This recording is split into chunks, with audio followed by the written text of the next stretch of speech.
Aujourd'hui, nous sommes à la journée départementale viande bovine à destination des éleveurs allaitants, organisée par la Chambre d'agriculture des Pays de la Loire, en partenariat cette année, 3e édition avec le CEBRAC. Deux thématiques phares, performance des veaux et finition des vaches de réforme. Ces thématiques ont été traitées sous 3 formats. Un format conférencier le matin avec table ronde et l'après-midi un format atelier technique. On a convié les différents partenaires l'après-midi pour 8 ateliers techniques pour échanger de manière ludique sur des aspects d'outils, sur des aspects de méthodes, de résultats d'expérimentation pour apporter des leviers d'action à mettre simplement dans les exploitations agricoles sartoises. Lors de ce forum des ateliers techniques, on pouvait rencontrer l'atelier animé par la Chambre d'agriculture des Pays de la Loire pour parler du levier possible d'augmenter le pâturage. On pouvait aussi rencontrer l'atelier emmené par le GDS 72 et la MSA pour nous parler de tout ce qui est prévention sanitaire. Ça vaut la peine de prioriser la prévention sanitaire et aussi de fait être accompagné d'une bonne contention. Donc là nous avons un atelier où nous avons étudié l'effet de l'évolution d'un système fourrager pour un système bovin-viande constant, c'est-à-dire un système autour de 70 vélages naisseurs-engraisseurs, un système représentatif de la région Pays de la Loire, sur 85 hectares pour un UTH. Donc cette étude nous a permis de modéliser différents systèmes fourragers et d'en mesurer les conséquences. Donc les conséquences au niveau technique mais aussi au niveau économique. Donc le système Maxi-Stock est un système plutôt axé sur les stocks où on va consommer à peu près 3 tonnes de matière sèche par UGB, à un système dit sans maïs où on a augmenté la part d'herbe dans le système pour réduire les coûts de production mais aussi minimiser l'utilisation des stocks.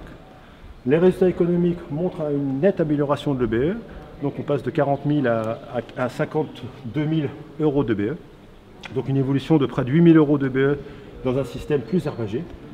Et autre aspect intéressant dans cette étude, nous avons montré aussi que nous répondons un peu plus aux attentes sociétales avec une réduction des IFT et une réduction des gaz à effet de serre pour 100 kg de viande vive produite. La limite de cette étude, c'est-à-dire l'évolution du système fourrager avec plus d'herbe et surtout l'introduction de luzerne dans le système sans maïs, c'est effectivement le contexte pédoclimatique. Le contexte pédoclimatique, s'il est favorable pour produire plus que 10-11 tonnes de matière sèche de maïs, ça va être un peu plus compliqué d'y voir un intérêt. La luzerne a ses limites, hein, en sol hydromorphe, elle ne va pas bien se comporter, donc on pourrait imaginer que la luzerne serait moins adaptée. Mais elle serait effectivement remplaçable par du trèfle. Autre aspect qu'on a étudié au travers de cette simulation, c'est l'aspect temps de travail. Donc le système Maxi-Stock au travers les temps d'astreinte liés aux travaux des cultures notamment et de distribution. Donc le système Maxi-Stock consomme 280 heures de plus de temps de travail. Pour l'atelier qui est animé par le GDS et la MSA, on présente une partie sur les maladies qu'il peut y avoir dans les troupeaux bovins et qui entraîne en fait des interventions de contention en plus des autres interventions courantes sur les animaux. Il faut savoir qu'au niveau MSA, il y a environ un tiers des accidents du travail déclarés qui sont en lien avec les bovins. Donc ça reste une priorité au niveau accident du travail des agriculteurs.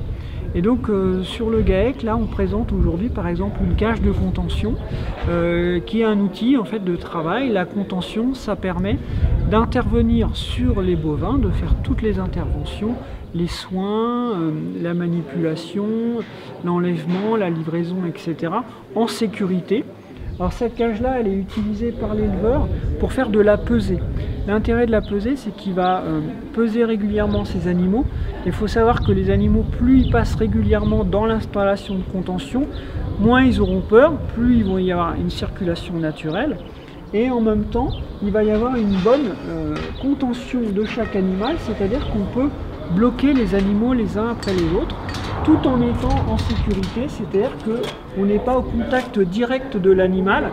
Il y a effectivement un certain nombre de choses qui vont permettre de les bloquer tout en travaillant sans être vraiment dans le contact. Donc on évite les coups de patte, on évite les coups de tête, mais on est vraiment au travail au plus près et on peut guider les animaux et travailler.